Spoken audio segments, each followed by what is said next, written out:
Bansang France kasama na rin sa balikatan exercise. Suportado ang pagresolba sa mapayapang paraan tulad na lang ng sigalot sa West Philippine Sea at hindi sang-ayon sa anumang banta na taliwas o umiiral sa international law. Si Rod Lagusad sa report. Rise and shine, Rod.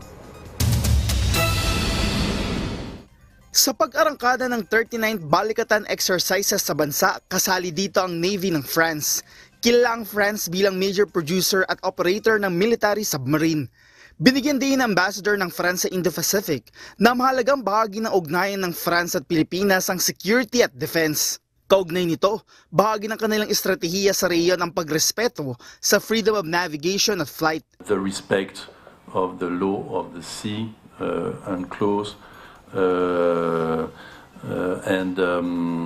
it's I would say a shared commitment that we have with many partners across the Indo-Pacific, and our deployments of our Navy assets, which are again on a regular basis.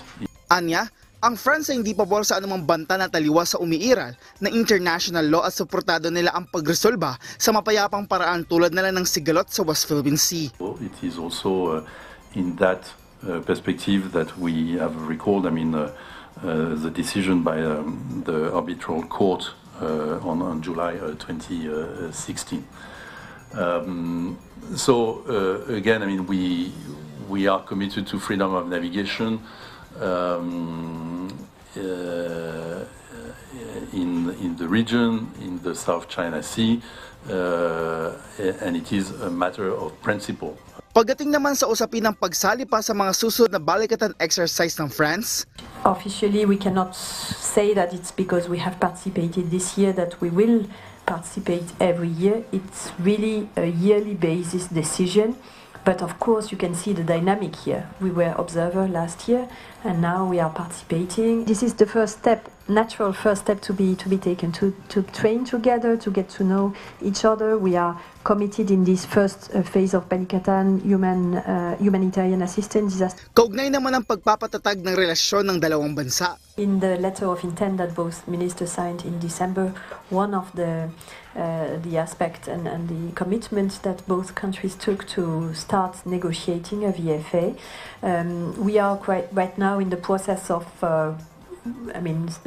writing, and it's more like a shadow cabinet exercise for the administration and the ministries of armed forces.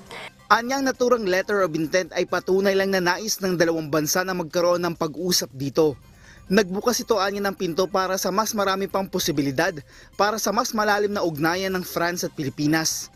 Dagdag pa niya, mas magkakaroon ng oportunidad sa darating na Mayo sa posibleng opisyal na pagsisimula ng negosasyon tungkol dito.